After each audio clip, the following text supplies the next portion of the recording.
Hello and welcome. Imagine standing on a windswept plateau, your feet planted on stones older than memory itself. The air around you thrums with ancient power, and if you close your eyes, you can almost hear them. The footfalls, each one shaking the earth like thunder made solid. These weren't the steps of any creature you know today. No, these were the footsteps of the true masters of the world, beings so immense that mountains bowed before them, and the very sky seemed closer to their heads than to yours. Before dragons claimed the heavens, before elves sang their first songs, before humans dreamed their first dreams, the world belonged to the giants. And you are about to witness how their perfect age came crashing down in fire and fury. Close your eyes now and let yourself drift backward through time. Not centuries, not millennia, but tens of thousands of years. You're moving past the rise and fall of kingdoms you've never heard of, past ages that have no names in any living tongue. Keep going, further, further still. The world around you shifts and changes. Mountains that you know crumble and reform. Seas retreat and advance. The very face of Toril reshapes itself beneath your awareness. You're traveling to a time so ancient that even the gods walked differently then, when the world was young and raw and filled with power that has long since faded from the land. Stop now. You've arrived. Open your eyes. The world before you is almost unrecognizable. This is Toril during the days of thunder, in an age that scholars place somewhere around 30,000 years before the Dale reckoning would begin counting. The exact date remains lost to time, buried under millennia of legend and fragmented records. But what matters is understanding that this world exists in deep prehistory, in a time so distant that most modern scholars consider it mythical. Yet it was real, so terribly, wonderfully real. Look around you. The landscape stretches in every direction, vast and untamed. But untamed doesn't mean empty. Far from it. This world teems with life, with power, with beings of such magnitude that they make the mightiest creatures of your time seem like shadows. And dominating everything, controlling everything, shaping everything with their massive hands and towering will, are the giants. You stand now in the shadow of their civilization, and what a shadow it is. This is Ostoria, the giant empire that spans continents and commands resources beyond measure. Giant-built structures rise in the distance, each one a marvel that would make modern architects weep with impossible envy. These aren't crude stone piles. These are sophisticated constructions, forged with magic and muscle, designed to last forever, and many of them have. Scattered across modern Faerun, you can still find their ruins, though most people who stumble across them have no idea what they're truly seeing. They don't understand that these broken pillars and shattered foundations once held up a civilization that made the greatest human empires look like children's games. The giants rule here, absolutely and completely. There is no question of their dominance, no challenger to their throne. based on what fragments of their history survive. They appear to have held this world in their powerful grip for thousands upon thousands of years, showing no signs of weakening. Their society is ordered, structured, perfect in its own way. At the foundation of everything is the Ordning. The Ordning. Let that word settle in your mind. It's not just a system. It's not just a hierarchy. The Ordning is the very soul of giant civilization. The divine order handed down by Annam, the Allfather himself, the chief deity of the giant pantheon. Every giant knows their place in the Ordning from the moment they gain consciousness. It determines everything: their role in society, their rights, their duties, their very worth as beings. At the top of the Ordning stand the storm giants, towering beings whose heads brush the clouds themselves. They are the philosophers, the rulers, the visionaries. Their skin crackles with contained lightning, and their voices boom like thunder across mountain ranges. When a storm giant speaks, all other giants listen, because they stand closest to Annam's divine vision. They build their castles on the highest peaks and in the deepest ocean trenches, places where they can contemplate the mysteries of existence while keeping watch over the world below. Below them, but still holding tremendous power, come the cloud giants.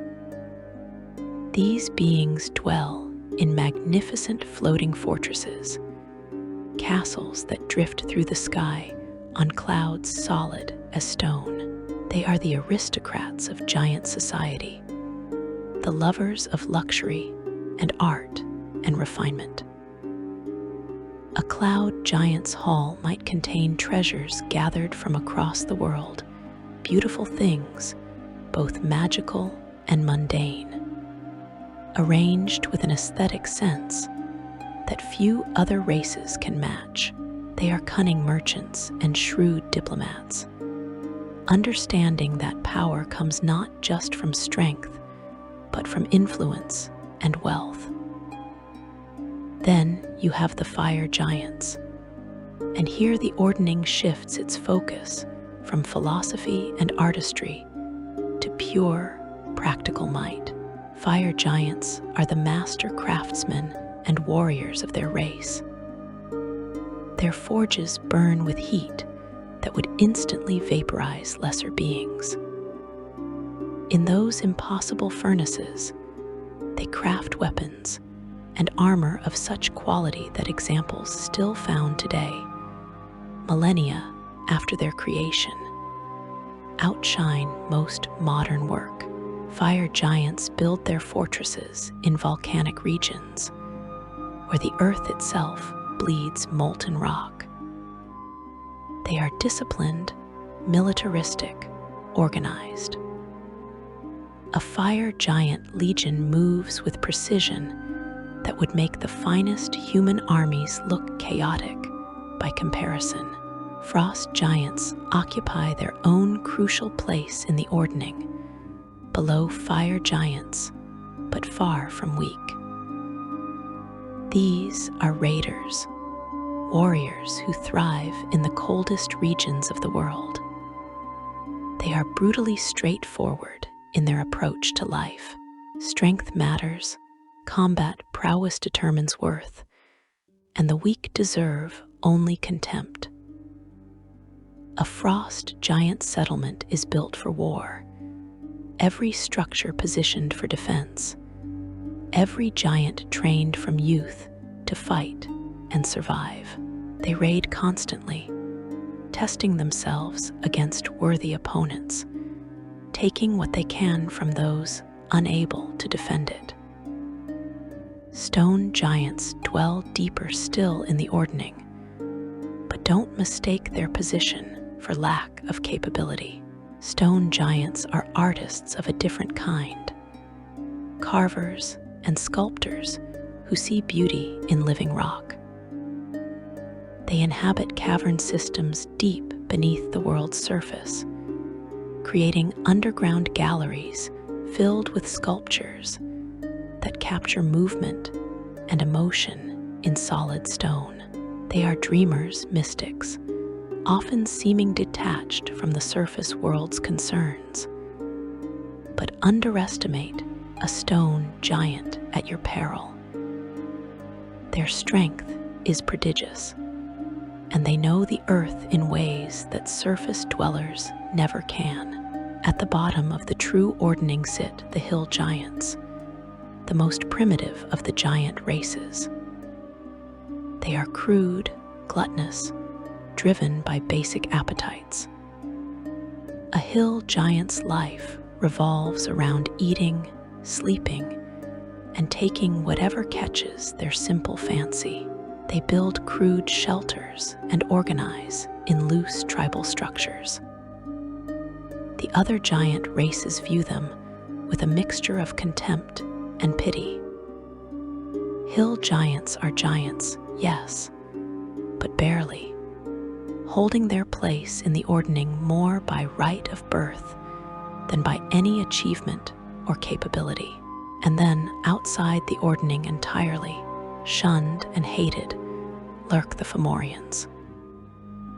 The records suggest these weren't always the twisted, evil things they would later become. But even in this ancient age, they stand apart, cursed and diminished. Their story is a tragedy for another time, but their presence reminds you that even among giants, there are outcasts and abominations. The Ordning isn't just about ranking giant types against each other. Within each type, individual giants have their own place based on their personal accomplishments, their strength, their skills, their wisdom. The system is complex, nuanced, and every giant spends their entire life navigating it, trying to rise through the ranks of their kind, seeking greater prestige and power. This social structure has given giant civilization stability unlike anything else in the ancient world. The evidence suggests they don't fight civil wars over succession. They don't descend into chaos when a leader dies. The Ordning continues, eternal and unchanging, guiding them forward. It has made them strong. It has made them unified. It has made them the unquestioned masters of Toril. Look now at what they've built with that stability. You see cities that sprawl across valleys, each building sized for inhabitants 3 times your height or larger. You see roads that connect settlements across hundreds of miles, paved with stones that weigh more than entire modern houses. You see aqueducts bringing water from mountain sources to giant populations that, if the ruins we find today are any indication, must have numbered in the hundreds of thousands. You see farmlands cultivated to feed those populations, with individual fields larger than many modern villages. The giants don't just inhabit this world. They shape it. They control it. They've bent it to their will through a combination of tremendous physical power and sophisticated magic. Yes, giants are mighty spellcasters, though they approach magic differently than the wizard traditions you might know. Their magic is primal, elemental, tied to their very nature. A storm giant doesn't just cast lightning spells. A storm giant channels the fury of the tempest through their body in ways that suggest a deep connection to elemental forces. A fire giant's flames burn hotter because they understand fire in their bones and blood. They've used this power to create wonders. In the frozen north, frost giant architects have carved entire palace complexes from glaciers, structures that will stand until the ice age ends. In the volcanic south, fire giant forge cities produce weapons and armor that will never rust, never dull, never break. Cloud giant estates float serenely through the sky, gardens growing on clouds made solid through ancient magic. Stone giant galleries extend miles beneath the surface, chambers filled with art that no surfacer's eyes will ever see. Even hill giants, crude as they are, have learned to bend the natural world to their needs, domesticating beasts and claiming territories that provide everything their simple lives require. The giants have enemies, of course. They must. Any civilization this vast, this powerful, this dominant cannot avoid making enemies. But their enemies are appropriate to their scale. Giants war with other giants over territory and resources and matters of honor. They battle primordial beings left over from the world's creation, elemental forces that still rage in the wild places. They occasionally clash with the dragons, those other ancient and powerful creatures who share the young world with them. Ah, but the dragons. Let that thought linger. Yes, dragons exist in this age. They've always existed, it seems, as old as the world itself, or nearly so. And they're not mindless beasts. Dragons are intelligent, cunning, powerful in their own right. But in this ancient time, the relationship between giants and dragons appears to have been one of cautious coexistence. Dragons stake out territories in remote regions, places where giants don't care to settle.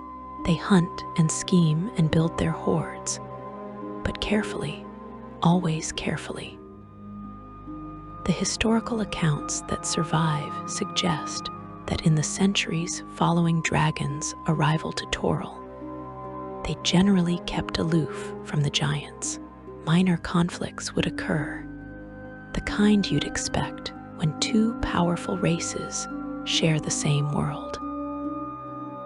Dragons regularly preyed upon the herds of animals the giants founded and tended, and giants felt the slaying of these poachers was not only desirable, but worthy of great honor. These were tensions, yes, but manageable tensions. The kind that two civilizations can navigate without descending into total war. There is, in this age, a kind of balance between the two races. Giants hold the civilized lands, the resource-rich territories, the places worth having. Dragons claim the margins, the wild places, the regions too remote or too harsh for even giants to bother with, and mostly they stay away from each other.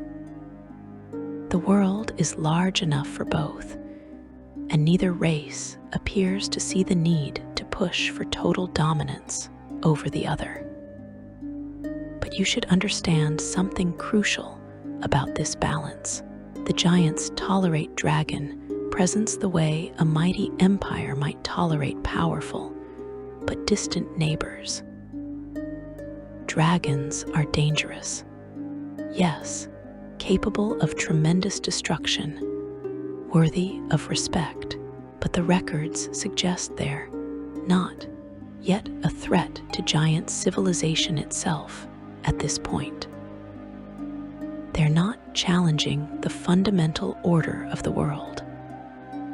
They're just another type of powerful creature inhabiting the wild places. The giants, in their confidence, see no reason to wipe out the dragons completely. Why bother? Dragons keep to themselves for the most part. They occasionally provide worthy challenges for giant warriors seeking glory. Their hordes, when claimed, provide valuable resources. And some giants may even see a kind of kinship with dragons, recognizing them as fellow beings of power and majesty, if lesser ones. Stand now on that windswept plateau again, and look out across the giant empire stretching to every horizon. You see order, you see strength, you see a civilization that, based on the archaeological evidence, has endured for tens of thousands of years and shows every sign of enduring tens of thousands more. The Ordning guides everything, as it always has, as it always will. Annam, the All-Father, watches over his children from the divine realms, approving of the world they've built in his name. Everything is as it should be. Everything is perfect, but perfection is fragile. The mightiest fortress has its weaknesses. The strongest empire carries the seeds of its own downfall. And the giants, in their supreme confidence, are about to fail to notice something crucial. They won't see the change happening in the margins of their empire, out in those wild places where the dragons dwell. The warning signs that might suggest growing dragon populations, increasing organization, shifting attitudes. All of these will be missed or dismissed. You see it though. Standing here at the edge of history, looking forward into what's coming, you can sense what the giants cannot.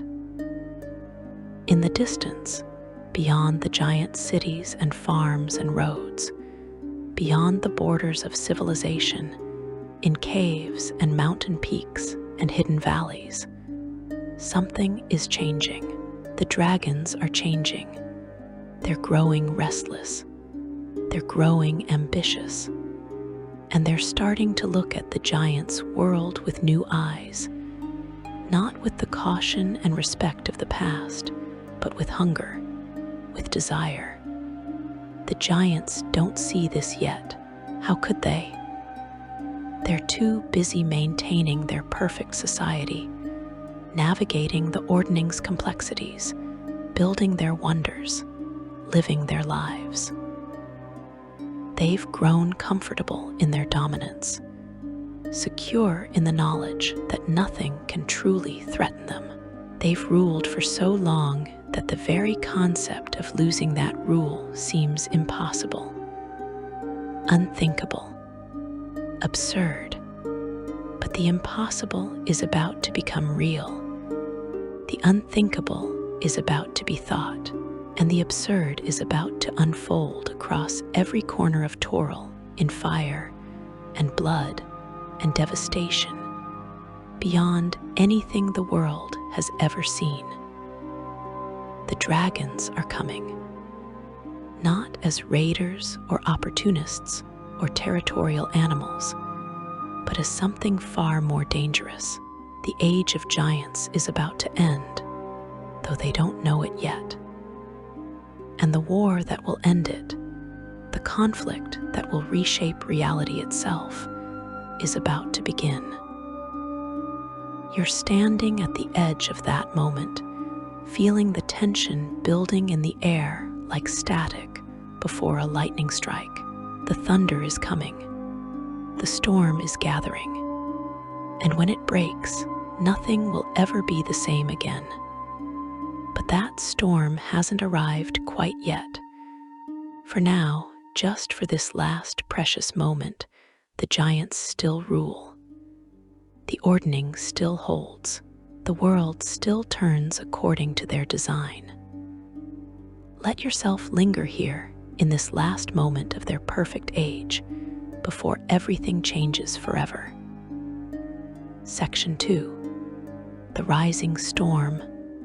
You feel the shift in the air now, subtle at first, like the faintest change in wind direction before a tempest arrives. The world hasn't changed yet, not visibly, but something fundamental is different. The balance that held for so long, that careful equilibrium between giant dominance and dragon caution, begins to crack. You can sense it in the way dragons move through the sky, bolder now, less willing to veer away from giant territories. You can feel it in the way they gather, not in solitary lairs as before, but in councils and flights, speaking to one another in their ancient tongue about possibilities that were once unthinkable. The timing of this transformation remains unclear in the historical record, lost to the vast gulf of time separating us from these events. What we know is that the giants still rule their vast empire, still maintain the Ordning, still go about their lives with the confidence of immortal supremacy. But the dragons are changing, and that change will soon explode into violence that reshapes the world. What causes this transformation? What makes the dragons suddenly look at the giants not with wary respect, but with hungry ambition? The truth, as near as scholars can piece together from fragmentary evidence, is complex, woven from many threads of cause and consequence. Start with the most basic fact about dragons. They grow, not just in size, though they certainly do that, but in power. A young dragon might struggle against a single giant warrior. An adult dragon poses a serious threat to a giant warband. An ancient dragon, a great worm who has lived for thousands of years, becomes something else entirely. Something that rivals the gods themselves in raw power. For millennia, it appears that dragons died before reaching such heights. Giant hunters tracked them down. Territorial disputes with other dragons ended fatally. Disease, misfortune, simple bad luck cut short draconic lives before they could achieve their full potential. But the evidence suggests that slowly, incrementally, this began to change. Dragons learned caution. They learned to hide better, to choose their battles more carefully, to preserve their lives through cunning, rather than throwing themselves into conflicts they couldn't win. And as more dragons survived longer, the race as a whole grew more powerful. Think about what that means. Imagine a dragon, ancient beyond measure, coiled in a deep cavern filled with treasures gathered over thousands of years of life. This dragon remembers times that other creatures consider prehistory. This dragon has watched empires rise and fall, has seen mountains erode and rivers change course, has accumulated not just gold, but knowledge, magic, power. This dragon looks at the giant empire and no longer sees masters of the world. This dragon sees competitors, obstacles, creatures occupying territories and hoarding resources that the dragon covets for itself. Now multiply that sentiment across the draconic population. Because while ancient dragons are rare, the dragon population as a whole appears to have been growing during this period. They breed as all living things do, and their offspring inherit not just their parents' strength, but their accumulated wisdom. Dragon wormlings in this age grow up hearing stories of the old coexistence, yes, but also hearing new ideas, dangerous ideas. Ideas about dragon supremacy, about claiming what the giants hold, about reshaping the world according to draconic vision rather than giant design. The chromatic dragons, those tied to destructive elemental forces, likely felt this pull most strongly. Red dragons, the most powerful and prideful of their kind, burn with resentment at the thought of any creature claiming superiority over them. Blue dragons, cunning and ambitious, begin to see the giant empire as a puzzle to be solved, a challenge to overcome through strategy and guile. Green dragons, masters of manipulation, start wondering what might happen if someone pushed the giant's rigid social structure in just the right places. Black dragons, cruel and territorial, grow tired of being driven from prime lands by giant expansion. White dragons, savage and relentless, see only prey. But the records suggest it's not just the chromatic dragons. The metallic dragons, traditionally more aligned with order and good, also feel the stirrings of change.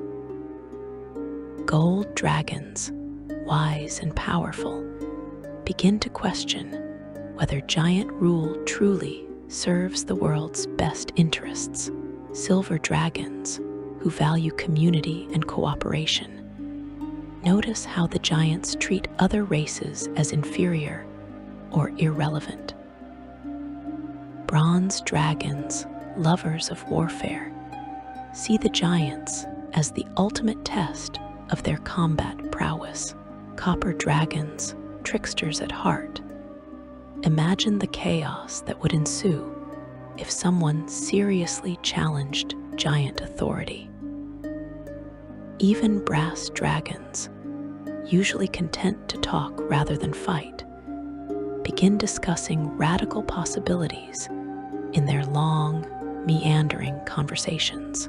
You stand now at the edge of a dragon gathering, hidden from sight, witnessing something that may have never happened before in all of history. Dragons from across the world, chromatic and metallic both, have come together in a remote mountain range far from any giant settlement. They don't all agree on methods. They don't share the same ultimate vision. The accounts that survive suggest deep divisions. Red dragons want to burn the giant empire to ash and rule over the ruins. Gold dragons speak of proving draconic superiority through achievements rather than violence. Green dragons suggest undermining giant society from within, turning their rigid ordning against them. But they agree on one fundamental point. The age of unquestioned giant supremacy must end. The world is large enough for dragons to thrive, powerful enough to support draconic civilization matching or exceeding anything the giants have built. And if the giants won't share, won't acknowledge dragons as equals, then the dragons will take what they need by force. The giants remain oblivious to these gatherings. Why would they pay attention? Dragons have always squabbled among themselves. Dragons have always gathered occasionally for mating or territorial negotiations or other draconic concerns.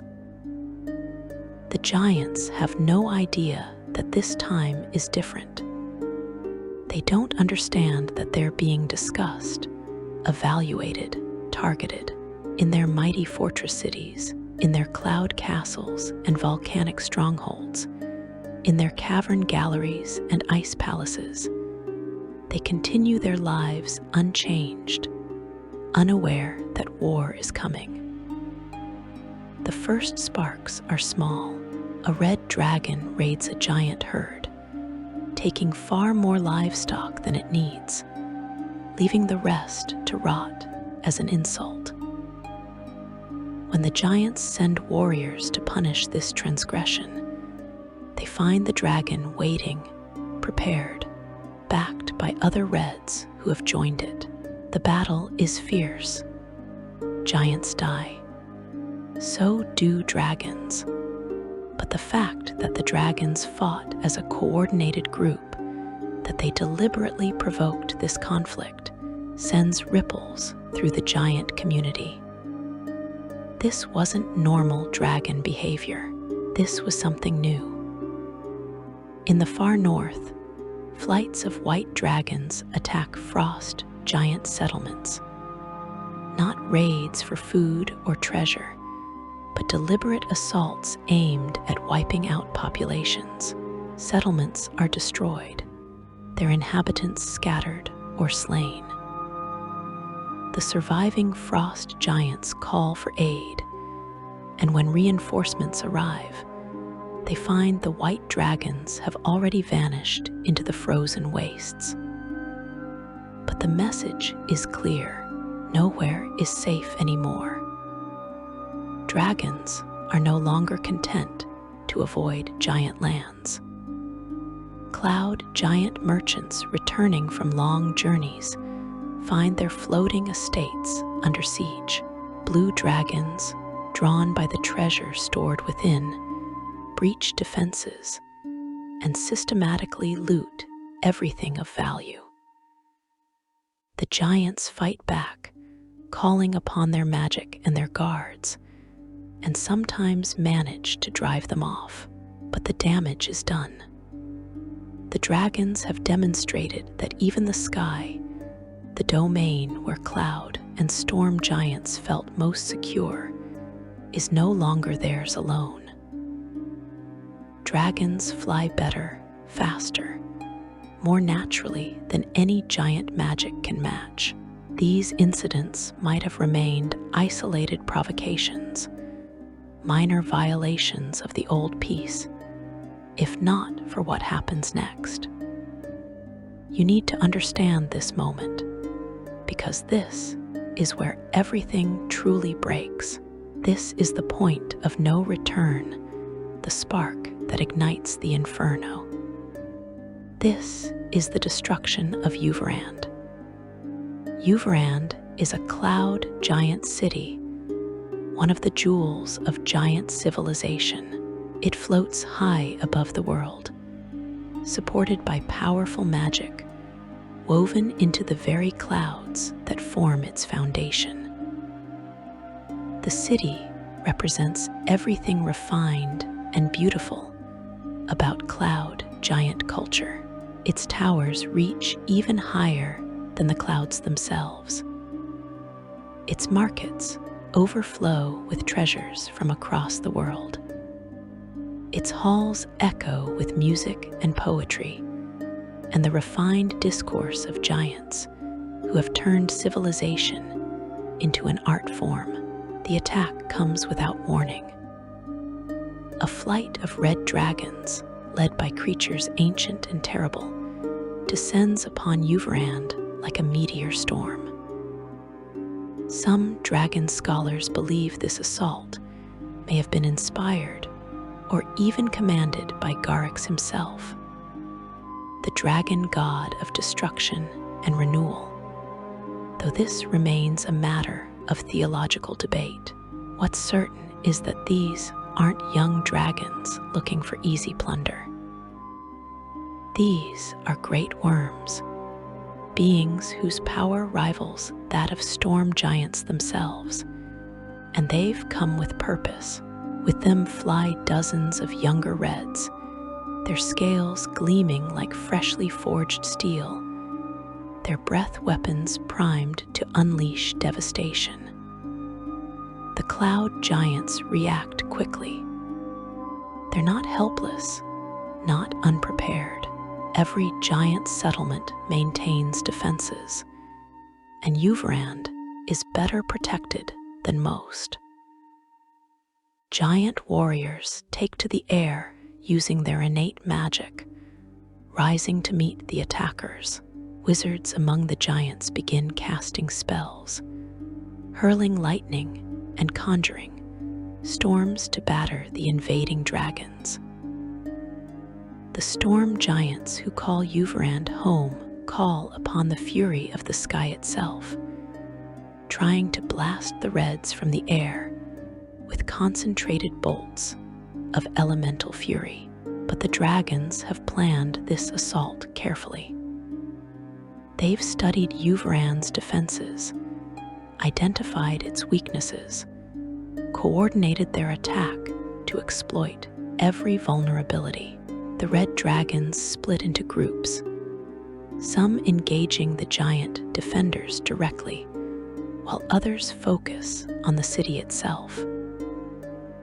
Dragonfire, impossibly hot, begins to burn away the magic holding Uvarand aloft. The clouds that form the city's foundation start to dissolve under the searing heat, turning from solid platforms to vapor and ash. You watch in horror as the battle unfolds. Giants fall from the sky, their bodies burned beyond recognition or torn apart by draconic claws and teeth. Dragons die too, blasted by lightning or battered by giant-thrown boulders, or pierced by massive spears.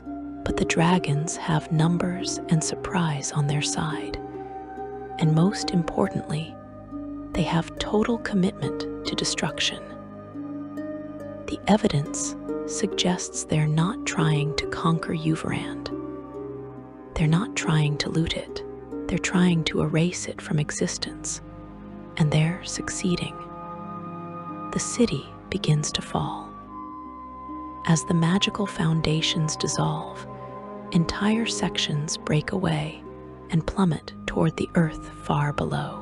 You hear the screams of those who can't fly, can't save themselves, who ride the debris down to their deaths. You see desperate giants leaping from collapsing towers, hoping to use their magic to slow their descent, and some succeed while others simply fall, disappearing into the distant ground. The dragons show no mercy. They pursue the fleeing giants, hunting them through the air, ensuring that as few as possible escape.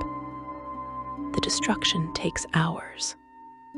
When it's finally over, when the last dragon has departed, and the last piece of Uvarand has either fallen or burned away, nothing remains but smoke and drifting ash. A city that stood for thousands of years, that represented the pinnacle of cloud giant achievement, has been completely annihilated. The death toll is catastrophic. The dragons didn't even stay to claim the treasure. Uvarand's vast wealth now lies scattered across miles of terrain where the debris fell, free for anyone to take. The dragons made it clear that this wasn't about greed. This was about sending a message, and the giants receive that message with perfect clarity. This is war, not a series of random provocations, not a temporary surge in dragon aggression that will pass. This is a calculated, deliberate declaration that the dragons intend to challenge giant supremacy through total warfare. The murder of Uvarand crosses every line, violates every understanding of how the world works. It cannot be tolerated. It cannot go unanswered. Across the giant empire, the call goes out. The Ordning, usually so concerned with rank and hierarchy and individual achievement, transforms into something else. A war machine. Every type of giant, from the loftiest storm giant to the crudest hill giant, receives the same message. Dragonkind has declared war on giant civilization itself, and every giant must respond. Settle your differences. Put aside your petty disputes. The enemy is not each other anymore. The enemy is the dragons, and they must be destroyed completely. The response is massive, terrifying in its scale and coordination. Fire giant forges work day and night, producing weapons specifically designed to kill dragons. They craft massive ballistae that can pierce dragon scales, spears tipped with specially treated steel that won't melt in dragon fire, armor that can withstand the heat of dragon breath. Frost giant warbands form up by the hundreds, each one trained and equipped for dragon hunting. They learn to fight in coordinated groups, using tactics that maximize their strengths and minimize dragon advantages. Storm giants take on the role of strategic command. Their vast intellect and long-term thinking become focused on a single goal: victory over dragonkind. They analyze reports from across the empire, identifying dragon strongholds, tracking dragon movements, predicting where the next attacks might fall. They coordinate the defense of giant settlements and plan counterattacks against dragon lairs. Their magic, usually employed for scholarly pursuits or artistic endeavors, becomes weaponized in ways not seen in thousands of years. Even the hill giants, crude as they are, find their place in the war effort. They lack the sophistication for complex tactics or the magic for direct confrontation with powerful dragons.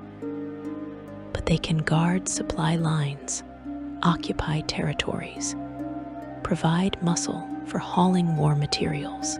Every giant has a role. Every giant contributes to the coming storm. And it is a storm building in intensity with every passing day. The giants don't just prepare defensively. They begin hunting dragons actively, systematically. Any dragon lair within giant territories becomes a target. Expeditions set out to find and destroy dragon eggs, eliminating the next generation before they can hatch. Dragons caught alone, without support from their kin, face overwhelming giant force and rarely survive.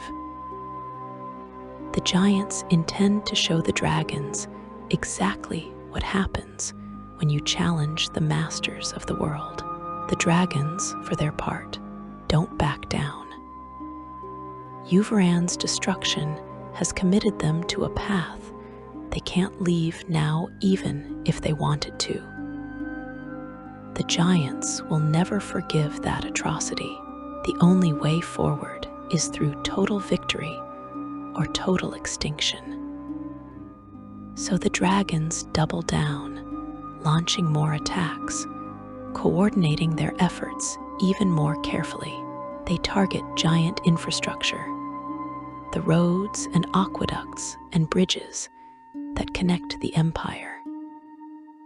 They raid giant farms and herds, trying to starve out settlements. They assassinate important giant leaders, removing key figures from the Ordning's hierarchy to create chaos and confusion. You stand now between two gathering armies, feeling the weight of what's about to unfold. The skirmishes, the raids, the isolated battles, these are just the beginning. The true war, the conflict that historical records tell us will rage for centuries and reshape the world beyond recognition, is about to explode across every continent, every ocean, every corner of Toril. Neither side will accept anything less than total victory. Neither side can afford to show weakness or mercy.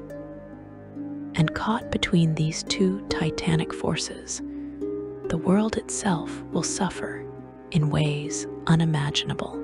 The age of peace, such as it was, has ended. The age of blood has begun. And you're about to witness exactly what happens when the two most powerful races in existence commit themselves to mutual annihilation. The dragons believe they can overthrow the giants and claim the world for themselves. The giants believe they can crush the dragon rebellion and restore their perfect order. Both are about to learn that some wars have no winners, only survivors. But that lesson lies in the future, through years of blood and fire and devastation. For now, both sides gather their strength, sharpen their weapons, and prepare to unleash fury upon each other such as the world has never seen. Section 3. The war rages, the world burns. That's the simplest way to describe what unfolds across the next centuries. But simple doesn't capture the true horror, the true scale, the true devastation of what you're witnessing. Imagine every battlefield you've ever heard of, every great conflict recorded in history, and multiply that by 1,000. Then spread it across an entire world, raging simultaneously in deserts and tundras, in mountains and plains, in the skies above and the caverns below. That begins to approach what the 1,000-year war becomes at its terrible height. You stand now in the heart of the conflict, perhaps centuries after Uvarand's destruction. The war has spread like a plague across every corner of Toril. There are no safe havens anymore, no neutral territories where you might escape the violence. The giants and dragons have committed themselves so completely to mutual annihilation that the very concept of peace has become a forgotten dream. And caught between these titanic forces, the world itself suffers wounds that will take millennia to heal, if they ever heal at all. The nature of this war defies everything you might expect from conventional conflict. There are no clear front lines, no defined battlefields where armies meet in organized formations.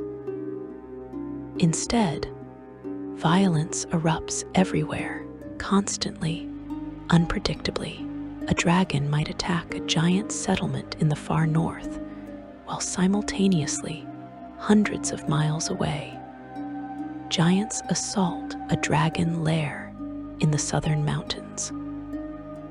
Ambushes occur daily. Raids and counter-raids blur into an endless cycle of vengeance and retaliation. Every giant who steps outside their fortress walls risks sudden death from above.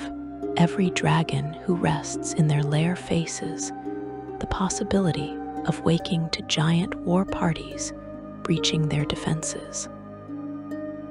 Look at the giant tactics, refined over centuries of constant warfare. The fire giants, always the military masterminds of their race, transform the art of dragon hunting into a brutal science. Based on what we can infer from their surviving weapons and fortifications, they work in coordinated teams, each giant assigned a specific role in the kill. Some carry massive shields made of metal that won't melt in dragon fire, forming a defensive wall. Others wield enormous ballistae, weapons so large that a human couldn't even lift the bolts, capable of punching through dragon scales like parchment. Still others carry chains and nets woven from specially treated steel, designed to entangle dragon wings and bring the beasts crashing to earth, where giants hold every advantage. When fire giants engage a dragon, the evidence from ancient battlefields suggests it's methodical, practiced, efficient. They bait dragons into diving attacks, then unleash coordinated volleys of ballista fire that shred wings and pierce vital organs. When a dragon falls, wounded but not yet dead, the fire giants close in with their massive weapons and finish the job with brutal efficiency. Then they harvest everything: scales for armor, bones for weapons, organs for alchemical components, even the blood for use in their forge fires. Nothing goes to waste in this war. Frost giants employ different tactics, suited to their nature and their frozen homelands. They are ambush predators, using the endless white expanses of snow and ice to hide their approach. A flight of white dragons might soar over what appears to be empty tundra, never realizing that frost giant war parties lie buried beneath the snow, waiting with the patience of glaciers. When the moment comes, the giants explode from concealment, hurling their enormous ice axes and launching themselves at the startled dragons. The battles that follow are savage, primal, filled with roaring and blood spray across pristine snow. Frost giants fight with a ferocity that matches any dragon's, and the records suggest they learn to target dragon wings specifically, crippling their enemy's greatest advantage before moving in for the kill. The cloud giants, elegant and sophisticated, bring their own methods to dragon warfare. They fight from their floating citadels, turning their sky castles into mobile fortresses, bristling with defensive enchantments and siege weapons. When dragons attack, the cloud giants don't descend to meet them on equal terms. Instead, they manipulate the weather itself, summoning devastating winds that batter attacking dragons, making flight nearly impossible. They conjure fog banks so thick that dragons become disoriented, losing track of their targets, sometimes even colliding with each other in the confusion. And when dragons are vulnerable, confused, struggling against hurricane-force winds, the cloud giants strike with precisely aimed spells and weapons, eliminating threats with minimal risk to themselves. Storm giants, the mightiest of their kind, serve as both commanders and champions. Their vast intelligence coordinates giant forces across entire regions, directing troops where they're needed most, identifying dragon movements before attacks occur, planning counteroffensives that strike at the heart of draconic power. But storm giants are also devastating warriors in their own right. When a storm giant enters battle, the sky itself responds. Lightning falls like rain, each bolt guided by giant will to strike dragons from the air. Thunder crashes with enough force to shatter bones and rupture organs.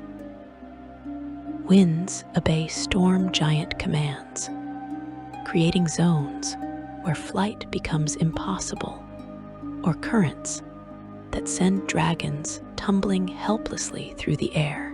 Even the hill giants, crude as they are, contribute to the war effort in their own way. They lack the sophistication for complex tactics or the magic for direct dragon confrontation, but they excel at occupation and harassment. Hill giant tribes spread across territories that dragons once claimed, denying them access to hunting grounds and forcing them to expend energy defending or reclaiming land. When dragons do attack hill giant positions, they find the battles Pyrrhic victories at best. Hill giants die easily compared to their mightier cousins, but they die in numbers, dragging down even ancient dragons through sheer weight of bodies and primitive savagery. But the giants, for all their strength and tactical genius, face enemies equally committed and equally deadly. The dragons have their own methods, their own terrible weapons, their own ways of bringing death to their ancient foes, and dragon warfare operates on principles that giants struggle to counter. The chromatic dragons, each type contributing unique capabilities, form the backbone of draconic military might. Red dragons, the most powerful and aggressive, serve as shock troops and city breakers. When a giant settlement needs to be destroyed, the Reds come in force, entire flights of them, their scales gleaming like molten metal. They don't engage in careful tactical combat. They simply burn everything. Dragonfire hot enough to melt stone washes over giant fortifications, reducing mighty walls to slag. Giants who attempt to fight back find themselves immolated, their armor offering no protection against heat that exceeds their forge's output. The Reds accept heavy casualties in these attacks, but they don't care. For every red dragon that falls to giant defenders, more rise to take its place, driven by insatiable rage and pride. Blue dragons bring cunning to complement red fury. They are the strategists, the planners, the manipulators. Blues spend years studying giant settlements, learning their routines, identifying their weaknesses. When blues attack, it's not random destruction, but precisely targeted strikes designed to cause maximum chaos. They destroy aqueducts, cutting off water supplies. They collapse critical bridges, isolating settlements from reinforcement. They use their lightning breath to overload magical defenses, creating cascading failures that leave giants vulnerable. And blues excel at psychological warfare, spreading fear and paranoia, sometimes even infiltrating giant populations through magic and deception to turn giants against each other. Green dragons wage a different kind of war, one of poison and corruption. They target giant food supplies, contaminating them with toxins that kill slowly and agonizingly. They spread plagues through giant populations, diseases that giants have no defense against. They corrupt the land itself around giant settlements, turning fertile fields into poisonous swamps, making the very ground toxic to giant occupation. Greens are patient, willing to spend decades undermining a single giant stronghold, knowing that slow death is sometimes more effective than direct assault. Black dragons are the terror weapons of dragonkind, creatures of pure malice who delight in causing suffering. They don't just kill giants. They torture them, hunt them for sport, leave survivors deliberately so they can spread tales of draconic cruelty. Blacks attack at night, using darkness and their natural camouflage to become invisible hunters. Giants wake to find their sentries dissolved in pools of acid, their buildings corroding from black dragon breath, their populations gripped by paralyzing fear.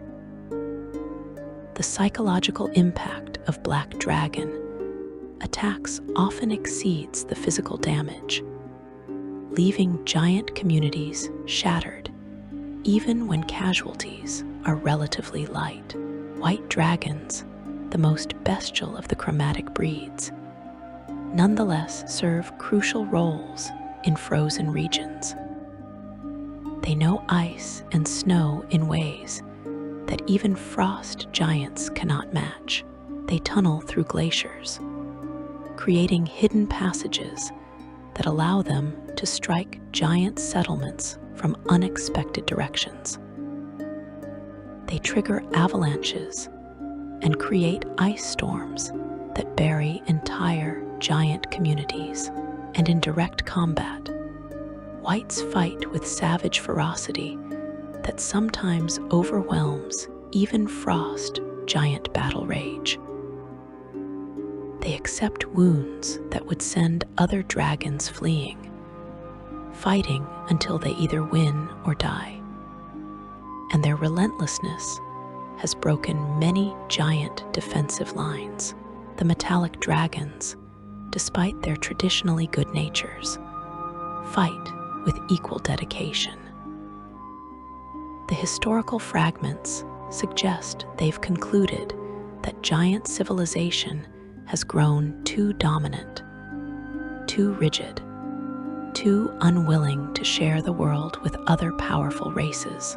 The war, from their perspective, is about creating a better future, even if the path to that future runs through rivers of blood. Gold dragons lead metallic war efforts, their ancient wisdom and tremendous power making them natural commanders.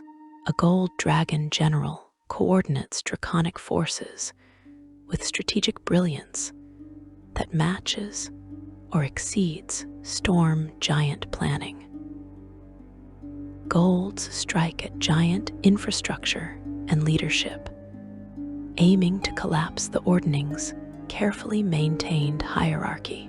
They challenge storm giants to single combat, knowing that killing or defeating a storm giant sends shockwaves through giant society. And when golds commit to battle, their sheer power makes them nearly unstoppable. Few giants, even mighty storm giants, can stand against an ancient gold dragon in its prime. Silver dragons bring versatility and adaptability. They can fight in any environment, against any opponent, using any tactic the situation demands. Silvers serve as raiders, diplomats when rare ceasefires occur, battlefield commanders, and champions. They're unpredictable, creative, refusing to fall into tactical patterns that giants can exploit. A silver dragon might attack a giant convoy one day, then spend the next week manipulating weather patterns to create storms that prevent giant troop movements. Then suddenly appear to challenge a giant hero to aerial combat.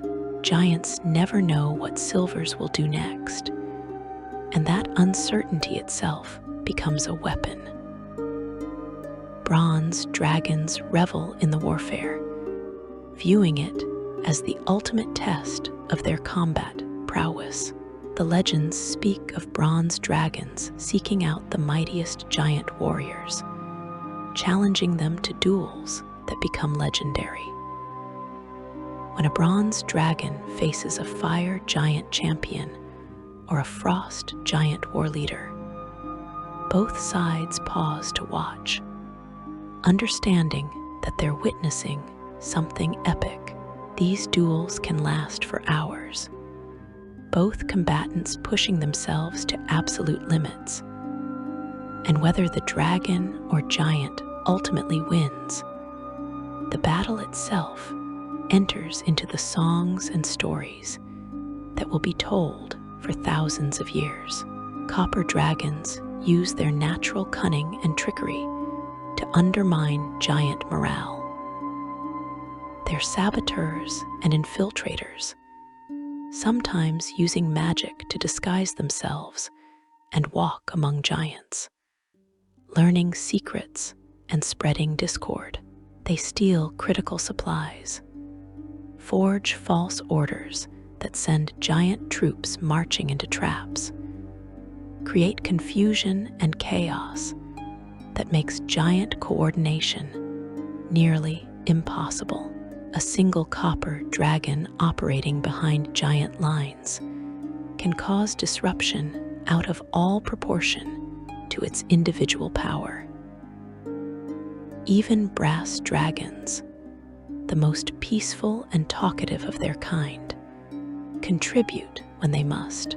They serve as messengers between dragon forces, their speed and endurance making them ideal for maintaining communication across vast distances. They also gather intelligence, their love of conversation making them excellent at extracting information from prisoners or captured documents. And when forced to fight, brass dragons defend themselves with surprising effectiveness. Their fire, breath, and physical power more than adequate against all but the mightiest giants. The battles that result from these clashing forces become the stuff of legend. You witness confrontations that reshape the very landscape, that leave scars visible thousands of years later. In the frozen north, frost giant armies clash with flights of white and silver dragons across glaciers that crack and shatter under the impact of their combat. The ice itself becomes a weapon, both sides using it to create traps and ambushes, until entire regions are so broken and treacherous that neither dragons nor giants can safely occupy them. In volcanic regions, fire giants defend their forged cities against waves of red and brass dragons. The battles rage for years, neither side able to achieve decisive victory.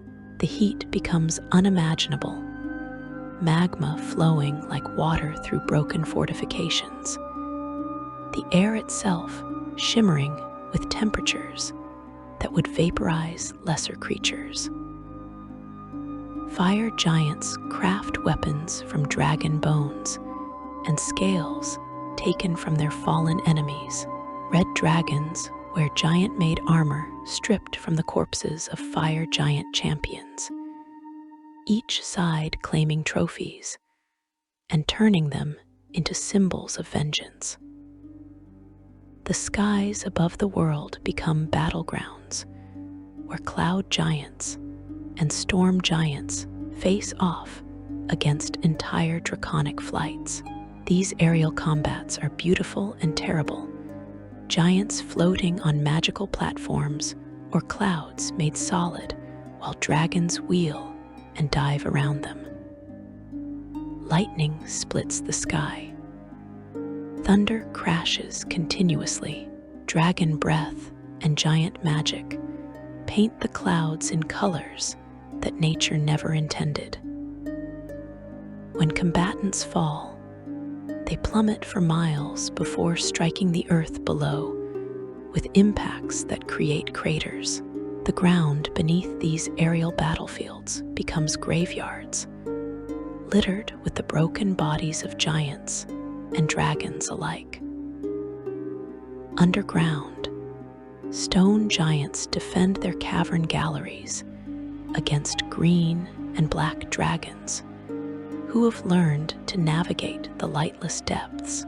These battles occur in absolute darkness, both sides relying on non-visual senses to locate their enemies. The confined spaces work against dragons, limiting their mobility, but they also trap giants, preventing retreat or maneuver. The combat becomes brutal close quarters, fighting, claws and teeth, and crushing stone, the echoes of battle carrying through miles of tunnels. And then there's Vanandad. You need to understand what this represents, what it means when giants become so desperate that they create something like this. Vanandad is a construct, a titan, a war machine forged from adamantine and magic.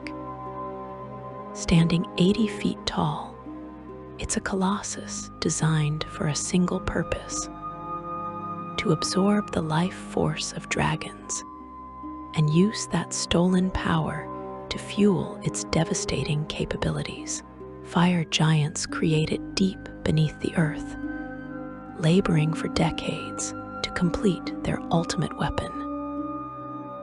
When it finally rises, when Vanandad takes its first steps, it represents the culmination of giant artifice and desperation. The construct's purpose is simple: kill dragons and break their will to fight. Vanandad is effectively immune to dragonfire, its adamantine body designed to withstand heat that would melt normal metals. Dragon claws and teeth barely scratch its surface. Dragon magic splashes off protective wards woven into its very structure. And when Vanandad strikes back, it can drain the very essence from dragons, turning their own life force into power that makes the construct even more formidable. Where Vanandad walks, giant cities are defended, dragon attacks broken, hope restored to a giant civilization that has suffered for centuries. But even Vanandad cannot turn the tide of war by itself. The construct is powerful, yes, nearly unstoppable in direct combat. But the historical accounts suggest it has limitations. Dragons learn to avoid it, to strike at places where Vanandad cannot reach in time to prevent devastation, and maintaining the construct requires tremendous resources and effort. Fire giant artificers must constantly repair damage, reinforce weakening structures, fuel the cores that power its movements. Vanandad is a symbol of giant determination and ingenuity, but symbols cannot win wars alone. The war produces champions on both sides, heroes whose deeds echo through the ages. The legends speak of mighty frost giant warriors who hunt dragons obsessively, tracking them across frozen wastes, never relenting until their prey is dead. These giant champions become feared even by ancient dragons, their kill counts growing into the dozens. Then more. White dragons flee at their approach. Even ancient dragons think twice before facing such legendary hunters in battle.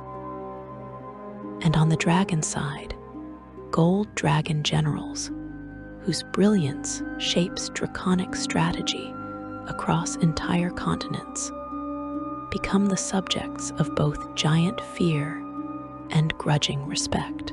These draconic commanders coordinate attacks across vast distances with perfect timing, achieving victories that should be impossible, taking giant strongholds thought impregnable through superior tactics rather than just raw power. The stories tell of epic confrontations between these champions, clashes that transcend simple combat. Dragon against giant, champion against champion, fighting at storm giant citadels under siege or across shattered battlefields. These are battles that last days, raging across towers and battlements, with both combatants perfectly matched, neither able to gain lasting advantage. Mountains crumble under the impact of their combat. The very foundations of the world shake. And when these battles end, whether in mutual destruction or exhausted stalemate, the legends born from them live on forever.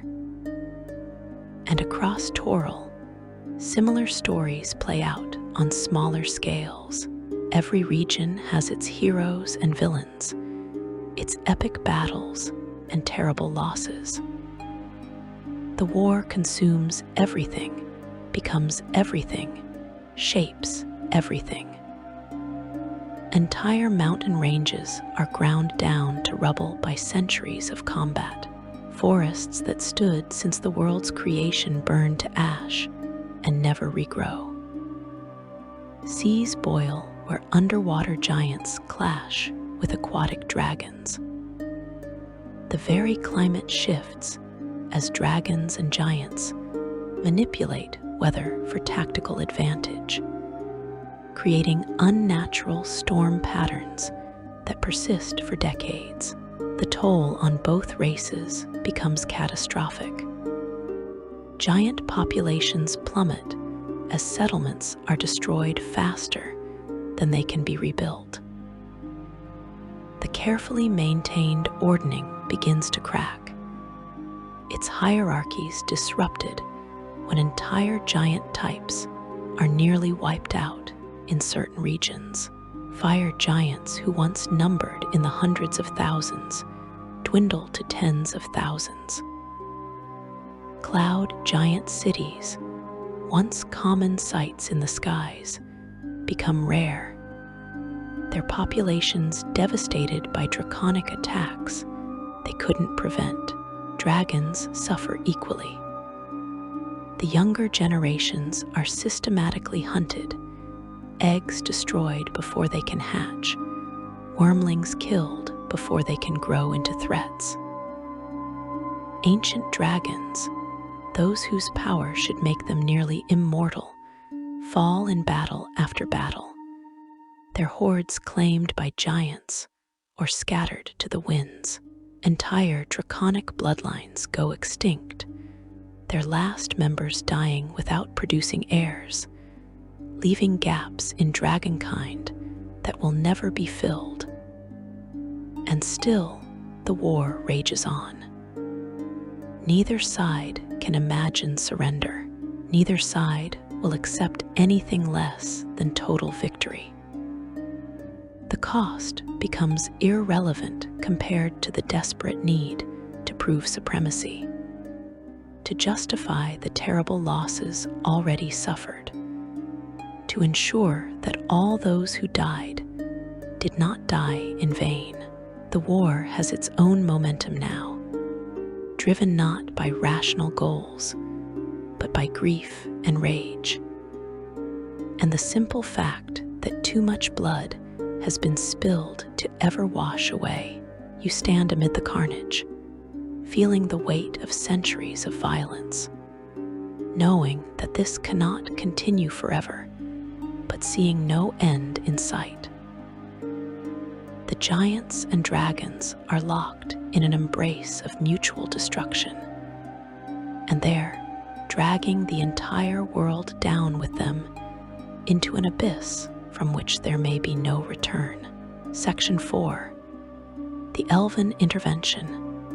The world has been bleeding for centuries now, and you can feel it dying beneath your feet. The war between dragons and giants has consumed everything, twisted everything, broken everything. Mountains have been leveled. Seas have been poisoned. The very climate shifts unnaturally as both sides manipulate weather and elements in their desperate struggle for supremacy. And caught in the middle of this apocalyptic conflict, other races struggle to survive in a world that has become a battlefield from which there is no escape. You need to understand what this means for the younger races, the beings who are not giants or dragons, but who share this world nonetheless. The elves have been watching this war unfold for longer than you can imagine. They are ancient themselves, not as old as giants or dragons perhaps, but old enough to remember when the world was different, when it was possible to live without constant fear of being crushed beneath giant feet or incinerated by dragon breath.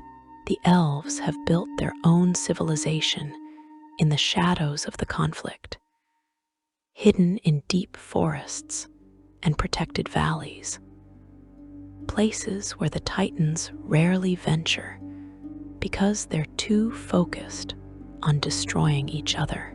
But hiding is becoming impossible. The war spreads everywhere, and nowhere remains safe for long. Elven settlements that stood for thousands of years burn when dragons and giants clash nearby.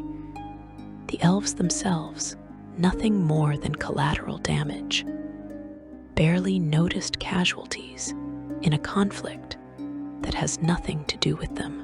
Elven scouts bring back reports of devastation that stretches across continents, of lands so broken by warfare that nothing will grow there again for millennia. The elves realize something that the giants and dragons, in their mutual obsession, have failed to see. This war will not end until both races have destroyed themselves completely. And when they fall, they will drag the entire world down with them into oblivion. What happens next remains one of the most controversial decisions in Elven history, debated by their scholars, even into the present day.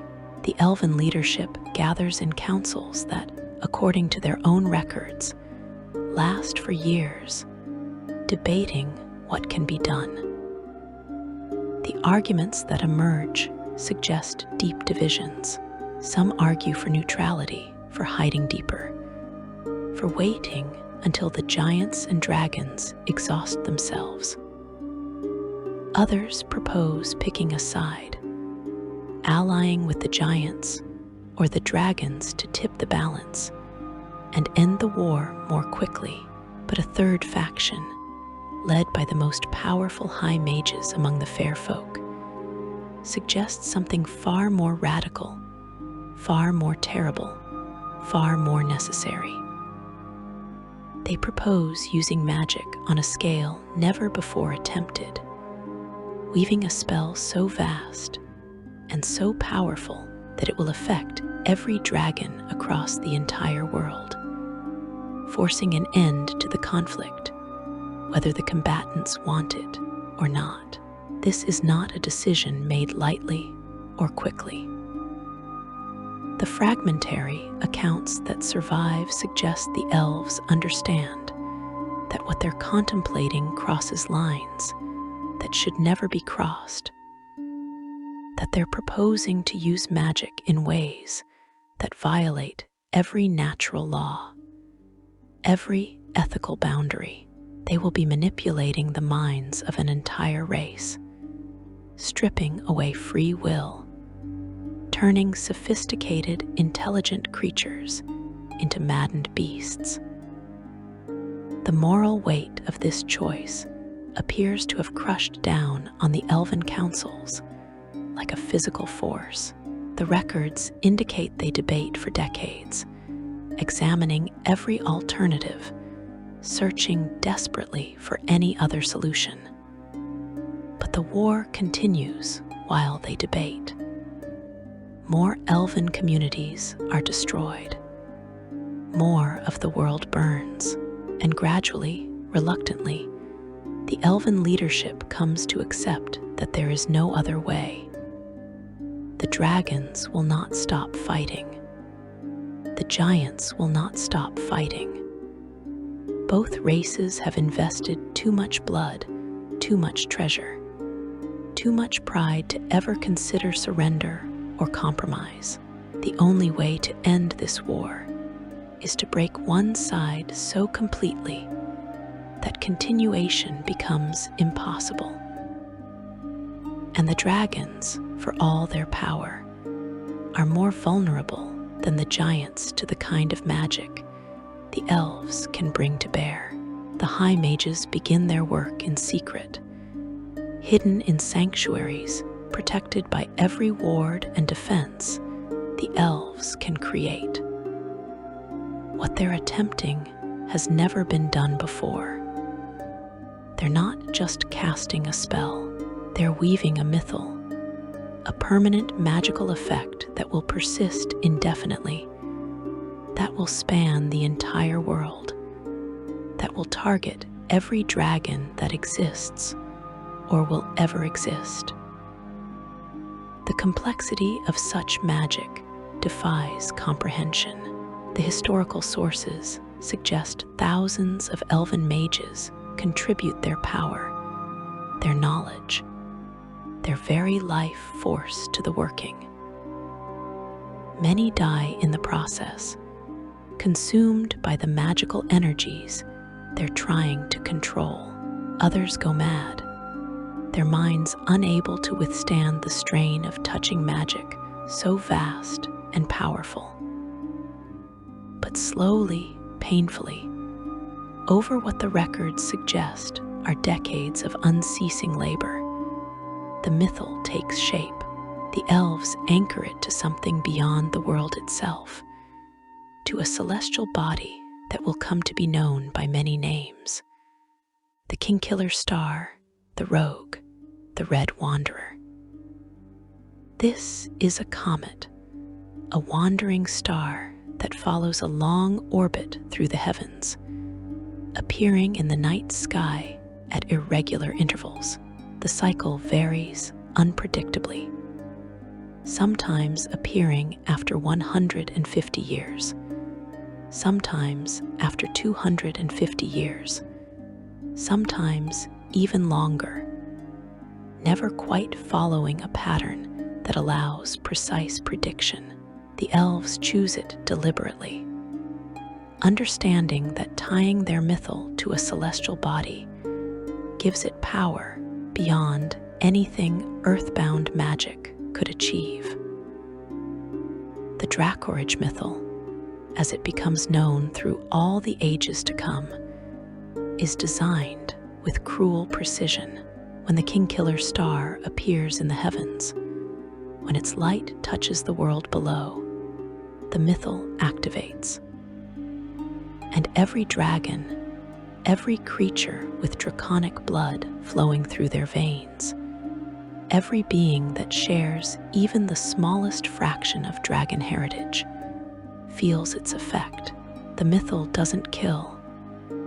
That would be too simple, too merciful. Instead, it drives dragons mad. You need to understand what this madness entails, what the elves have created in their desperation. The Dracorage strips away everything that makes dragons more than beasts. Their intelligence, their cunning, their ability to plan and reason, all of it burns away under the Mythal's influence. Their natural aggression, usually tempered by wisdom and self-preservation, explodes into uncontrollable fury. Dragons in the grip of Dracorage attack everything around them. Giants, elves, each other, their own allies, their own families. Ancient gold dragons, paragons of wisdom and nobility, become ravening monsters that tear apart their own wormlings. Peaceful brass dragons transform into killing machines that slaughter anything in their path. The Dracorage doesn't affect dragons instantly. As the Kingkiller star rises in the sky, dragons begin to feel agitation, irritation, a growing sense of wrongness they cannot identify or resist. Over days and weeks, the feeling intensifies. They become short-tempered, violent, prone to outbursts they would normally control. And then, as the star reaches its zenith, as its light shines brightest, the madness takes them completely. For the duration of the star's appearance, however long it remains visible in the night sky, dragons rampage across the world in a frenzy of destruction that makes their deliberate warfare look restrained by comparison. When the star finally sets, when its light fades below the horizon and disappears from view, the Mythal's grip loosens. Dragons slowly return to themselves, recovering their minds and their control. But they wake to find themselves surrounded by devastation they caused, by the corpses of allies they killed, by the ruins of their own lairs destroyed in mindless fury. The psychological damage is profound, perhaps worse than the physical destruction. Dragons learn to fear their own nature, to dread the star's return, to know that at any moment they might lose themselves again and become the very monsters the giants always claimed they were. The elves activate the Dracorage for the first time when the war has raged for what scholars estimate to be centuries, or perhaps even millennia, with no end in sight. The exact timing remains uncertain in the historical record.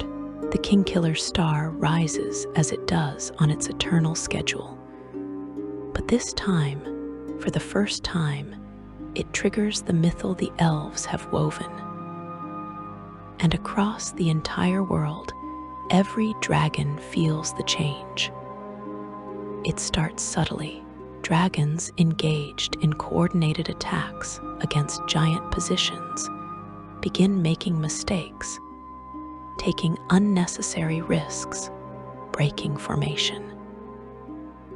Dragon commanders find their carefully laid plans falling apart as their subordinates refuse orders or interpret them erratically. Within days, draconic military coordination collapses completely. Within weeks, dragon civilization itself begins to shatter as individuals turn on each other. Driven by fury they cannot control or understand, the giants, initially confused by the change in dragon behavior, quickly move to exploit it. They launch massive offensives against dragon strongholds, finding their enemies disorganized, irrational, vulnerable in ways they've never been before. Dragons that once fought with cunning and strategy now simply charge blindly into battle, making themselves easy targets for giant weapons and tactics. Entire flights of dragons are wiped out in battles they should have won easily, their tactical superiority stripped away by the Dracorage's influence. But the giants discover something unexpected. Maddened dragons are actually more dangerous in some ways than rational ones. A dragon in the grip of Dracorage doesn't retreat when wounded. It doesn't surrender when defeated. It doesn't show any survival instinct whatsoever. These berserk dragons fight until they're literally torn apart, and they inflict tremendous casualties, even in losing battles, because they accept wounds that would send any rational creature fleeing. Giant casualties actually increase during the first Dracorage, even as they win battle after battle, because every fight becomes a desperate struggle against opponents who have abandoned any sense of self-preservation, and the indiscriminate nature of the Dracorage creates horrors that neither giants nor dragons anticipated. Maddened dragons attack everything, including innocent elven settlements, including human tribes, including the very landscapes they once called home. They burn forests where their own allies sheltered. They collapse caverns where their own young were hidden. They kill other dragons, sometimes their own mates or offspring, unable to recognize anything through the haze of rage. The devastation spreads far beyond the actual war zones, touching regions that had remained relatively untouched by the giant dragon conflict. The metallic dragons suffer particularly profound trauma from this first Dracorage. They built their entire civilization on principles of law, honor, cooperation. To lose control, to become mindless killers, to wake covered in the blood of innocents they murdered, violates everything they believe about themselves. The accounts suggest many metallic dragons withdraw from the war entirely after the star sets, so psychologically damaged that they can no longer function as military forces. They retreat to remote lairs and refuse to emerge, traumatized beyond the ability to fight. The chromatic dragons respond differently. They were always creatures of destruction and chaos, and while the Dracorage horrifies them, it doesn't shatter their fundamental nature the way it does the metallics. Chromatic dragons adapt, learning to isolate themselves when they feel the rage coming, finding ways to minimize the damage they inflict during their madness. Some even begin to view the Dracorage as a kind of experience that, however terrible, is part of their nature. This philosophical division between chromatic and metallic dragons, born from their different responses to the Dracorage, will persist for tens of thousands of years. But regardless of how different dragon types cope with the Dracorage psychologically, the strategic impact is undeniable. Dragon civilization, already strained by centuries of warfare, cannot withstand repeated cycles of madness. Every time the Kingkiller star rises, every time the Dracorage activates, dragon society fractures a little more. Their careful coordination breaks down. Their long-term planning becomes impossible when they know that at any time they might lose control for weeks or months. Their population, already devastated by war, plummets further as dragons kill each other during Dracorage episodes. The giants, meanwhile, press their advantage ruthlessly. They may not know what caused this change in dragon behavior, may not understand that elven magic is responsible, but they recognize opportunity when they see it. Giant forces hunt dragons systematically, targeting them especially during Dracorage periods when their tactical sophistication vanishes. The giant empire, which historical accounts suggest had been steadily losing ground to draconic assaults, stabilizes and begins to recover. Settlements are rebuilt. Populations slowly grow. The Ordning reasserts itself, providing structure and guidance to a giant civilization that had been fracturing under the war's pressure. Yet, the war doesn't end immediately. Even with the Dracorage crippling them periodically, dragons remain formidable opponents. The intervals between Dracorage episodes can span centuries, long enough for dragons to rebuild, to recover, to mount new offensives. And dragons are nothing if not adaptable. They learn to recognize the signs of the star's approach, to prepare for the coming madness, to minimize its impact through preparation and isolation. The war continues, but its character changes. Dragons can no longer sustain long-term strategic campaigns. They can't maintain the coordination necessary for major offensives. Their warfare becomes more opportunistic, more limited in scope, less threatening to giant civilizations' existence. The elves watch their handiwork with mixed emotions. They have achieved their goal. The Dracorage has broken draconic civilization's ability to threaten the world with total destruction. The war will wind down now, gradually exhausting itself as both sides realize they can no longer achieve victory. The world will survive. Life will continue. The Elven gambit has worked, but the price weighs heavily on Elven consciousness. They have perverted magic in ways that haunt them forever. They have tortured an entire intelligent race, condemned dragons to suffer repeated episodes of madness for as long as the Kingkiller star continues its eternal orbit.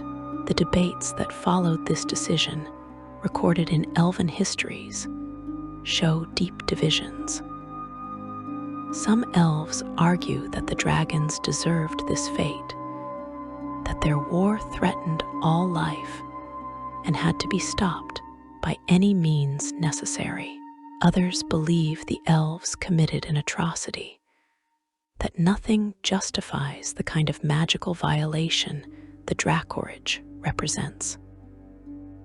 This debate divides Elven philosophy for millennia, never truly resolved, never truly put to rest. And in the aftermath, as the Dracorage begins its work, and the war starts its long decline toward exhaustion, you stand amid the ruins of what was, and look toward what will be. The age of giants is ending, broken not by dragons, but by their own inability to achieve decisive victory. The age of dragons is ending, shattered by elven magic and their own berserker fury. A new age approaches, one where younger races will rise to fill the void left by Titanfall. But that age is not here yet. First, the war must grind to its bitter, exhausted conclusion, leaving scars across the world that will never fully heal. Section 5. The Shattered World. The war doesn't end with a final decisive battle. There's no great climactic confrontation where one side achieves ultimate victory over the other. Instead, the 1,000-year war simply exhausts itself, grinding down to nothing like a fire that has consumed all available fuel. You stand now in the aftermath, and the silence is almost unbearable after centuries of constant warfare. The sounds of dragon roars and giant war horns have faded. The skies no longer fill with smoke from burning cities. But the quiet brings no peace, only the hollow emptiness of civilizations that have destroyed themselves. Look around you at what remains. The giant empire that once spanned continents, that controlled every resource-rich territory on Toril, that maintained perfect order through the Ordning's divine structure, has been shattered beyond recognition. Based on the archaeological evidence and the fragmentary records that survive, giant populations have been decimated, reduced to a fraction of what they were before the war began. Entire categories of giants have been nearly wiped out in some regions. Cloud giant cities, once common sights dotting the skies, become rare. Storm giants, the wisest and mightiest of their kind, dwindle to small numbers when the historical accounts suggest they once counted far more among their ranks. The infrastructure that connected giant civilization has been systematically destroyed. Those magnificent roads that once linked settlements across hundreds of miles lie broken, their massive stones scattered by dragon attacks, or simply abandoned, because there's no longer anyone to maintain them. The aqueducts that brought water to giant populations have collapsed, their channels choked with debris. The forges that produced wonders of craftsmanship sit cold and dark, their fire giant masters dead or scattered. The floating estates of cloud giants have fallen from the sky or drifted away, abandoned when their inhabitants were killed, and no one remained who knew how to pilot them. The Ordning itself, that divine hierarchy that gave giant society its structure and purpose, struggles to function in this new reality. How do you maintain a strict ranking system when entire giant types have been reduced to remnant populations? When the greatest warriors and wisest scholars have been killed, leaving only survivors who never expected to hold positions of authority? The carefully maintained balance between giant types, the complex web of respect and obligation that bound them together, phrase and tears. Giants who would have never questioned their place in the old order now find themselves thrust into leadership roles they're unprepared for, simply because everyone above them in the hierarchy is dead. The evidence suggests many giants retreat into isolation, unable to cope with what they've lost. They withdraw to remote fortresses or hidden valleys, abandoning the dream of restoring their empire and focusing solely on survival. These isolated giant communities lose contact with each other, each one becoming its own small world with no connection to the broader giant civilization. Over generations, they drift further apart, developing their own customs and priorities, until the very concept of a unified giant empire becomes nothing more than legend. The dragons have fared no better. If anything, their civilization has suffered even more catastrophically. The Dracorage has broken something fundamental in draconic society, a psychological wound that goes beyond mere population loss. Dragons no longer trust themselves, no longer believe in their own superiority, no longer dare to gather in large numbers, because they know the King-Killer star will eventually return and drive them mad once more. The great dragon councils that once coordinated their war efforts have dissolved, replaced by isolated dragons who hide in remote lairs and avoid contact even with their own kind. Dragon populations have plummeted just as dramatically as giant numbers. Ancient dragons, those great worms whose power once rivaled the gods, have been systematically hunted down and killed. The younger generations have been targeted even more ruthlessly, their eggs destroyed, their wormlings slaughtered before they could grow into threats.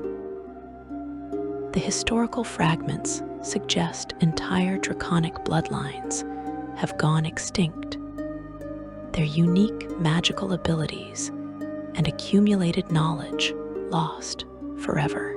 The dragons who remain are traumatized, haunted by memories of what they did during Dracorage episodes, by the innocent blood on their claws, by the realization that they can never fully control their own nature. The philosophical divide between metallic and chromatic dragons, born from their different responses to the Dracorage, has hardened into something approaching permanent separation. Metallic dragons, so psychologically damaged by losing control, withdraw from the world almost completely. They retreat to the most remote locations they can find, places where their periodic madness will harm the fewest innocents. The records suggest many swear oaths never to reproduce, unwilling to condemn their offspring to the same cursed existence. The metallic dragon's once mighty civilization, built on cooperation and shared wisdom, collapses into isolated hermits who avoid even each other. Chromatic dragons adapt differently, but with no less damage. They embrace isolation as a virtue, seeing other dragons as competitors and threats rather than potential allies. The red dragons claim the most valuable lairs and defend them viciously against all comers. Blues, greens, blacks, and whites scatter across the world, each claiming territory and hoarding resources with paranoid intensity.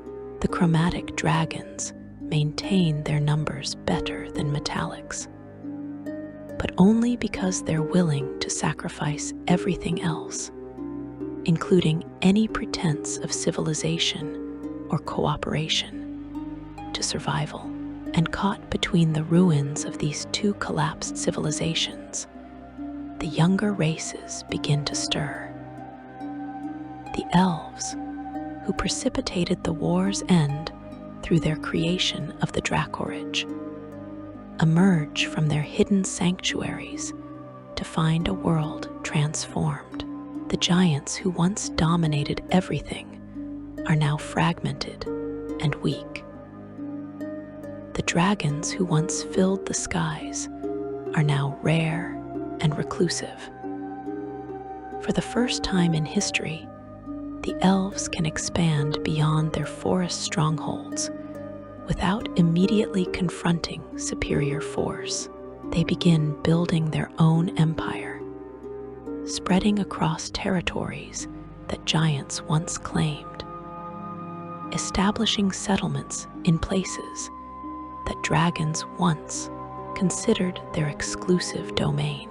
The dwarves, those industrious beings who spent the war years deep beneath the earth, dig their way back to the surface and discover opportunity in the chaos.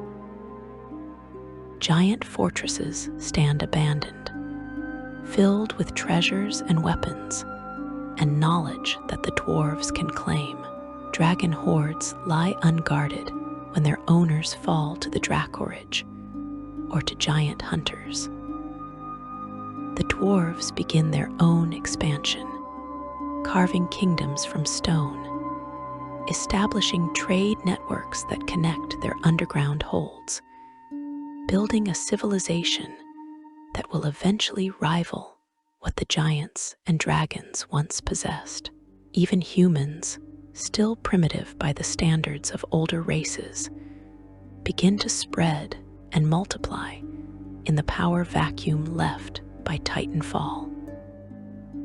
Humans are adaptable, resilient, capable of thriving in environments that more specialized races find challenging.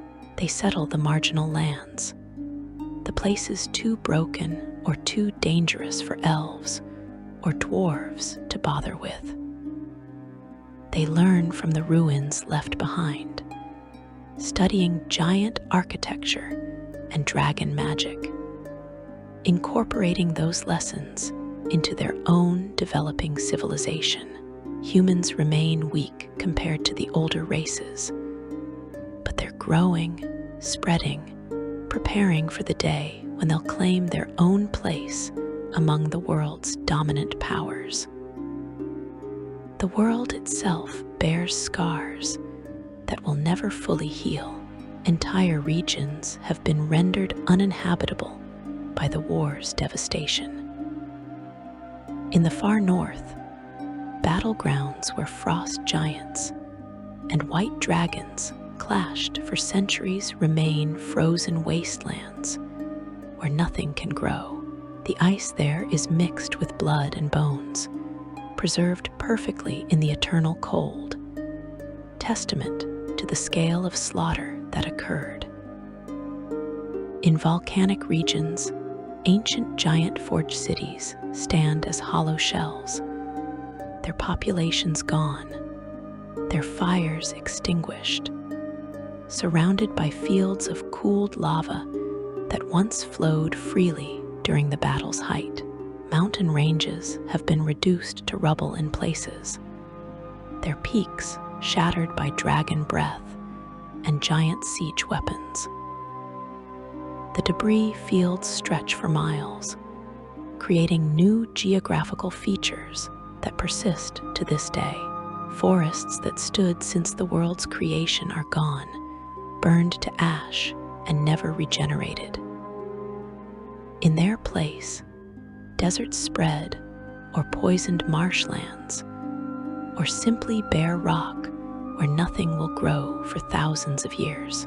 The climate patterns established during the war, when both sides manipulated weather for tactical advantage, persist stubbornly, creating unnatural storm tracks and temperature zones that continue to affect the world. The seas bear their own scars. Underwater giant settlements, attacked by aquatic dragons, or simply abandoned when their inhabitants were killed, litter the ocean floor. These ruins become places of deep unease, avoided by the merfolk and other aquatic races who sense the lingering death and despair. Dragon corpses sink to the deepest trenches, their bodies preserved in the cold and pressure, creating massive boneyards that will eventually become geological features in their own right. The survivors, both giant and dragon, live with constant awareness of what they've lost. Giants tell stories of the golden age before the war, when the Ordning maintained perfect order and giant civilization spanned the world. But these stories become tinged with bitterness, with the knowledge that they can never return to that perfect age, that too much has been destroyed to ever rebuild. Young giants grow up hearing about the glory of their ancestors and seeing only ruins and remnants around them, creating generational trauma that persists for tens of thousands of years. Dragons develop their own bitter legends, stories of a time when they could have challenged the giants and won, when draconic civilization might have ascended to rule the world. But the Dracorage stole that possibility from them, and now they live cursed, unable to trust themselves, unable to build anything permanent, because they know they'll eventually destroy it during their next bout of madness. Dragon wormlings, who never knew the war years, still inherit the psychological damage, still learn from their elders to fear the king-killer star and to isolate themselves from all others. Neither side claims victory, because victory is impossible when both have lost everything that mattered. The giants might argue they survived in greater numbers, that their civilization persists even if diminished, that they maintained control of at least some territories. But what good is survival when your empire is shattered, your population decimated, your divine order broken? The dragons might claim they were never truly defeated, that they withdrew strategically rather than surrendering, that they could resume the war at any time.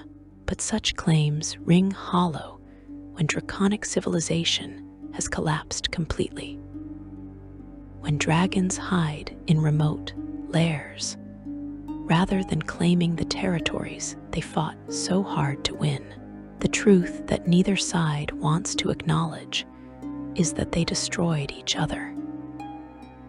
Not through glorious battle or tactical brilliance, but through mutual exhaustion and attrition. They ground each other down until nothing remained but fragments and survivors. And in destroying each other, they destroyed their own futures. The age of giants has ended, not because dragons conquered them, but because the war consumed resources and populations they can never recover. The age of dragons has ended, not because giants defeated them, but because the Dracorage broke their ability to function as a civilization. A new age dawns now, one where neither giants nor dragons will ever again dominate Toril. The younger races, the elves and dwarves and humans, inherit a world still scarred by Titan warfare, but free from Titan control. They will build their own civilizations in the spaces left empty, forge their own empires from the ruins of what came before. Some will study the remnants left behind, learning from giant architecture and dragon magic, incorporating those lessons into their own traditions. Others will fear the Titans, creating legends and warnings about the terrible creatures who once battled for supremacy. But for the giants and dragons, the survivors of the 1,000-year war, there is only diminishment and memory. They watch from their isolated strongholds as the younger races spread across the world, and they know their time has passed. Some accept this with grace, recognizing that their war destroyed any claim to rulership they might have once possessed. Others burn with resentment, dreaming of restoration that will never come, refusing to accept that the age of Titans has ended forever. This resentment will fuel conflicts in ages to come, as individual giants or dragons lash out at the younger races, trying to reclaim glories that no longer exist. The war is over. The Titans have fallen, and the world, broken but surviving, moves forward into an uncertain future where the lessons of the past will be forgotten and remembered, honored and ignored, repeated and avoided in endless cycles through all the ages yet to come. Section 6. Echoes across eternity. You stand now in the present day, tens of thousands of years removed from the 1,000-year war. And yet, everywhere you look you see its fingerprints on the world. The war ended so long ago that most people consider it myth, a legend told to explain why giants and dragons hate each other, or to account for ancient ruins that dot the landscape. But you know better. You've walked through the ages and witnessed what that ancient conflict truly was. And now you can see how it shaped absolutely everything that came after. How the decisions made in that distant past still echo through every aspect of modern Faerun. Start with the most obvious legacy, the one that every adventurer encounters eventually. Giants and dragons hate each other with a passion that transcends rational explanation.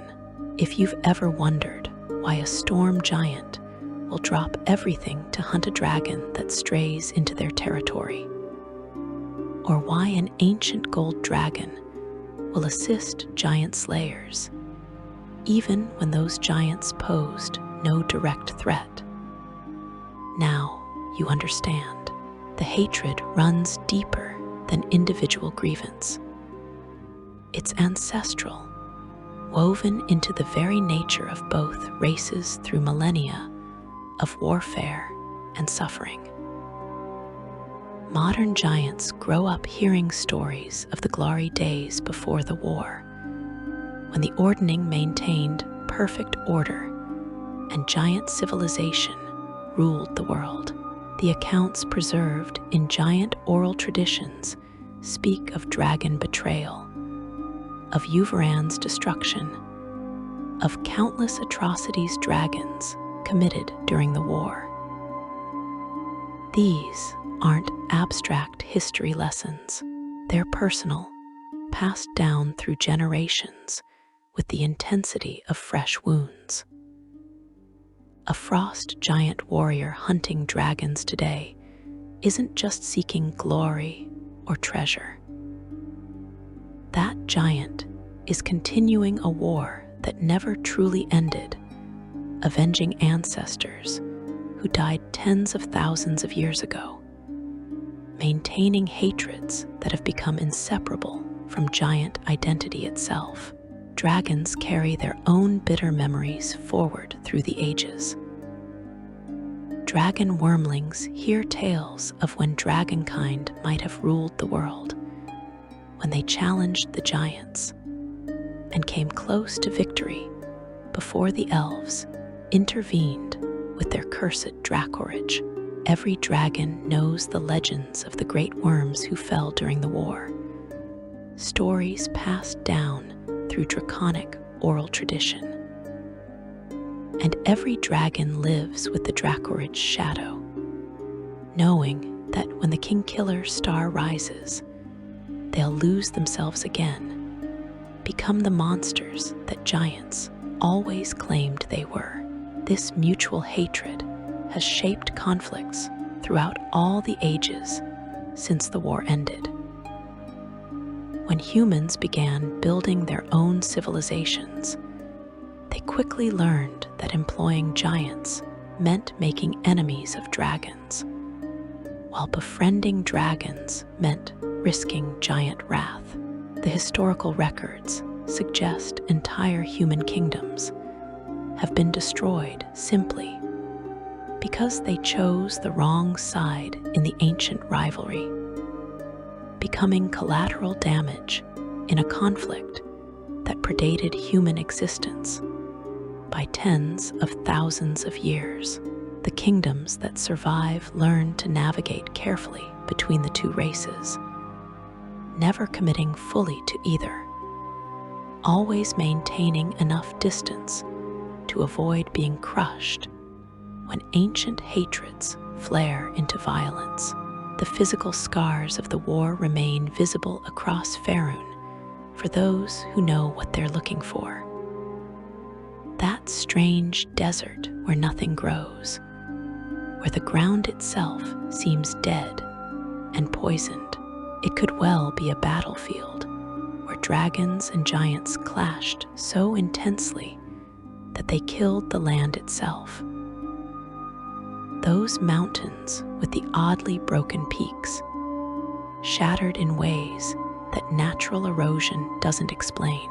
Dragon breath and giant siege weapons might have done that tens of thousands of years ago. The massive boneyards found in certain remote regions, filled with remains too large to belong to any modern creature. These appear to be the corpses of war casualties, giants and dragons both, lying where they fell and never properly buried.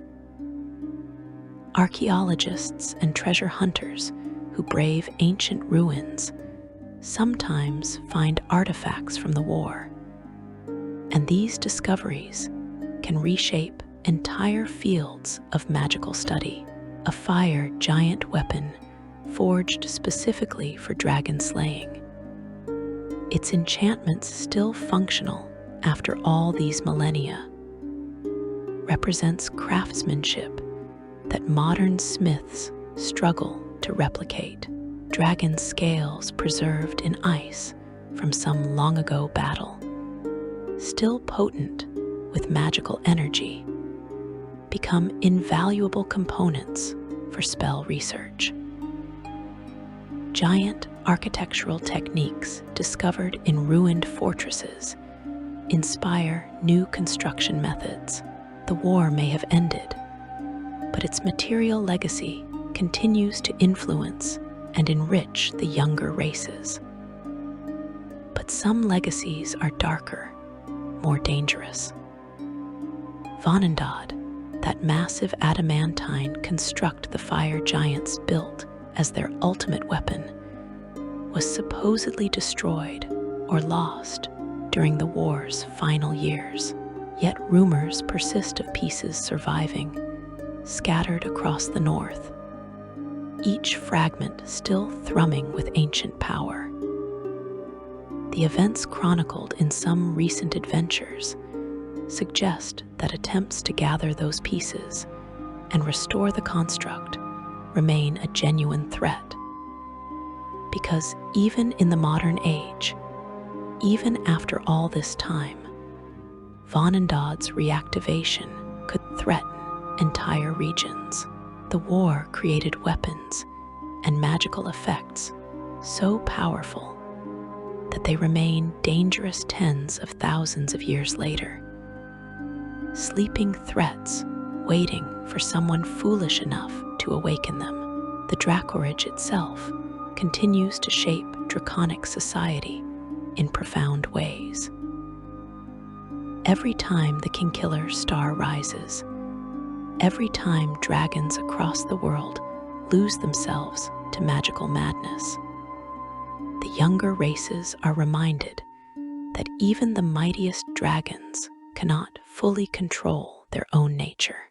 Kingdoms prepare for Dracorage years the way they prepare for natural disasters, evacuating areas near known dragon lairs, reinforcing defenses, storing supplies to outlast the period of draconic rampage.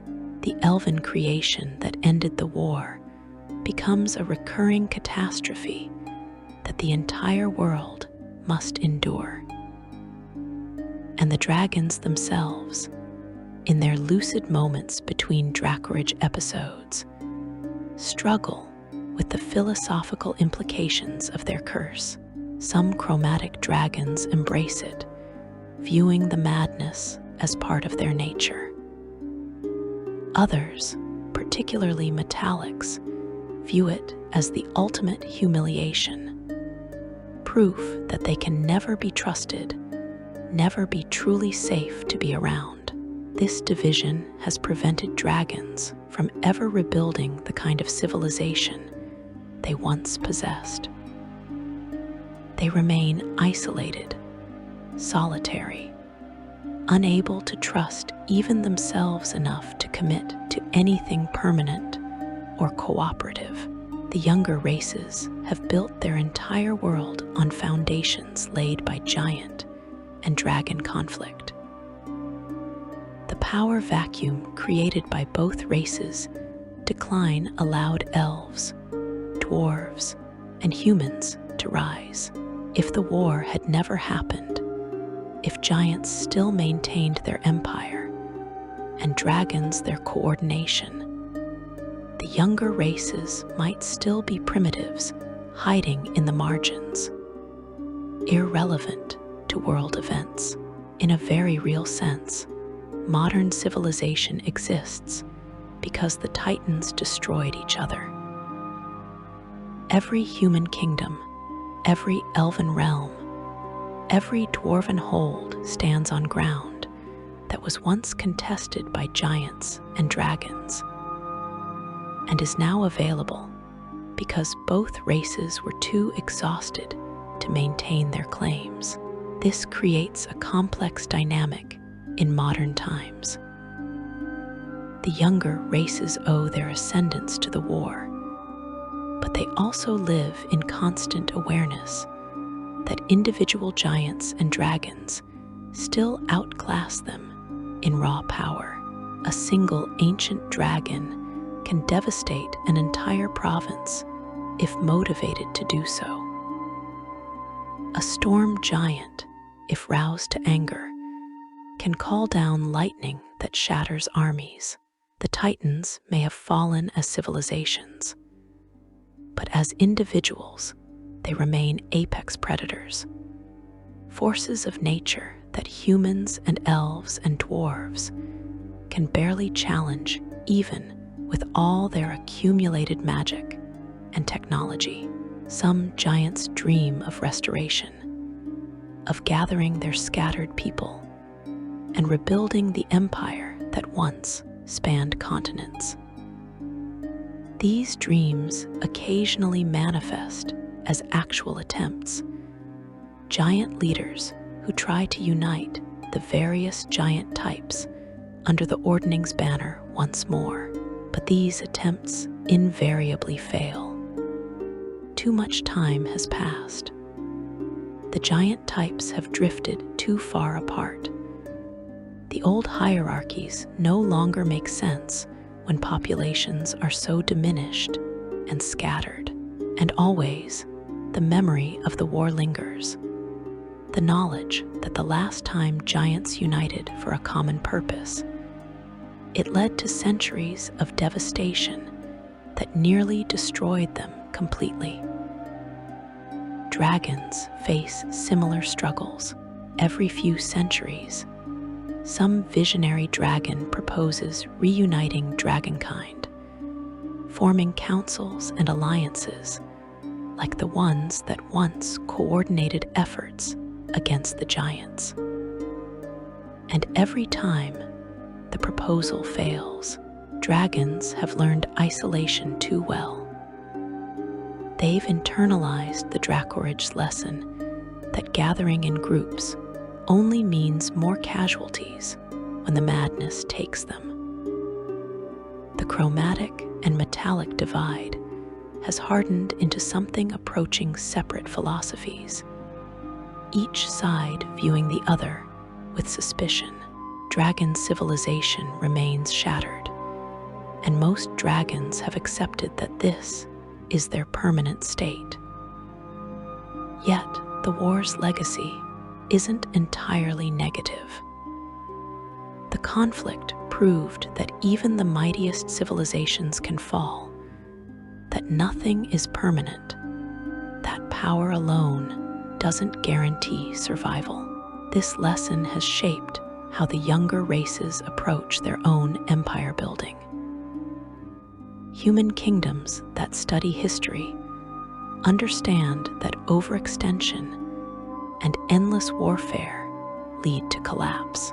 Elven realms remember what their ancestors did to end the war and grapple with the moral implications.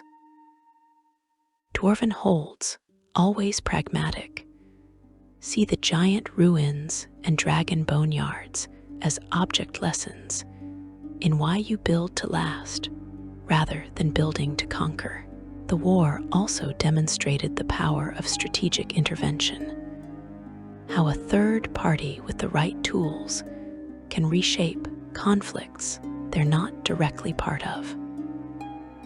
The elves ended the 1,000-year war not through military might, but through strategic magic aimed at the conflict's fundamental dynamics. This precedent has influenced magical research ever since. Wizards study the Dracorage Mythal not to replicate it, one hopes, but to understand how magic can be weaponized on civilizational scales. The very concept of mythals, of permanent magical effects that persist across centuries or millennia, owes much to the Elven intervention that ended the war. And walking through modern Faerun, you encounter the war's echoes in unexpected ways. That village superstition about never approaching a sleeping dragon.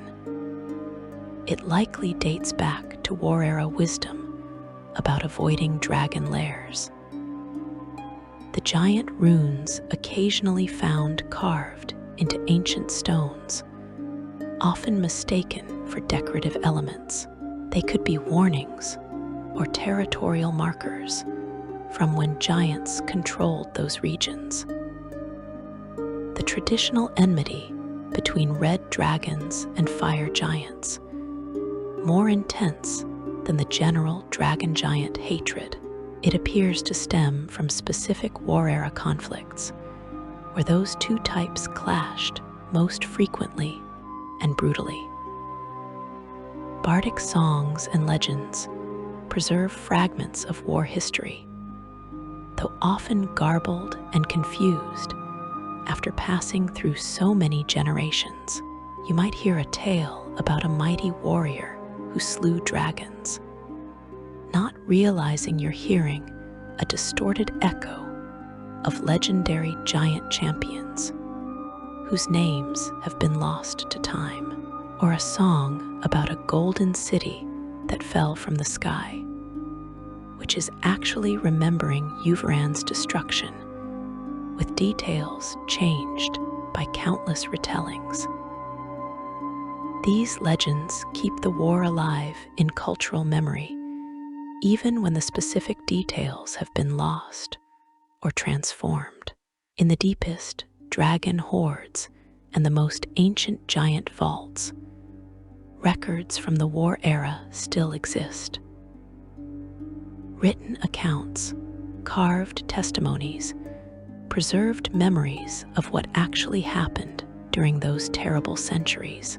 Scholars who gain access to these sources, usually at great risk and cost, discover that the legends only capture a fraction of the truth.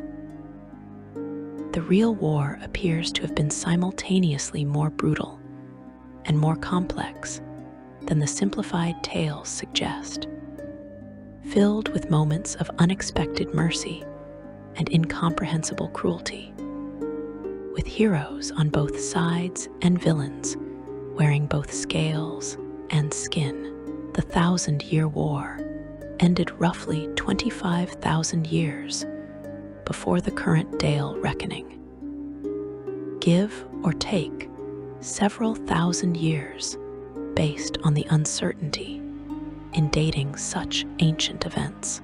Yet it remains one of the most influential events in Faerun's history. Everything that came after, every age and empire and conflict, exists in the shadow of that ancient cataclysm. The war proved that even civilizations blessed by the gods can fall. It demonstrated that hatred and pride can destroy more thoroughly than any weapon. It showed that sometimes there are no winners, only survivors left to pick through ruins and wonder what it was all for. And perhaps most importantly, the war reminds you that the past never truly dies. Those hatreds forged in battles fought before your civilization existed still drive violence today. Those weapons created for a war that ended millennia ago still kill in the present. Those scars carved into the landscape when giants and dragons fought for supremacy still mark the places where nothing grows. The 1,000-Year War is not ancient history safely sealed away in dusty books. It's living history, active history, history that shapes your world every single day, whether you realize it or not. So the next time you see a dragon's shadow cross the sky, understand what you're witnessing. That's not just a powerful creature going about its business. That's a survivor of the greatest war the world has ever known, carrying memories of civilizational collapse and magical curse, isolated and traumatized in ways that will never fully heal. And when you glimpse a giant on some distant mountain peak, recognize that you're seeing the remnant of an empire that once spanned the world, reduced to scattered individuals, nursing hatreds older than your entire race. The 1,000-Year War teaches us that power is temporary, that civilizations rise and fall, that the mightiest can be brought low. But it also teaches us that some wounds never fully heal, that some hatreds persist across eons, that the choices made in desperate times echo through eternity. The war is over, has been over for longer than most can imagine. Yet in every way that matters, it continues. In every dragon-giant clash, in every ruin discovered, in every Dracorage episode, in every lesson passed down through generations. The war continues, and it will continue until the last dragon dies and the last giant falls, and perhaps not even then. Because by that point, the legends will have taken on lives of their own, immortal in a way that flesh and scale and stone can never be. If you found value in this journey through time, if you've gained new understanding of the forces that shaped your world, I hope you'll like this exploration and subscribe for more deep dives into the lore that makes Faerun what it is. The past has so much more to teach us, so many more secrets to reveal, and we've only scratched the surface of the stories waiting to be told. Until next time, may your paths be safe and your knowledge deep.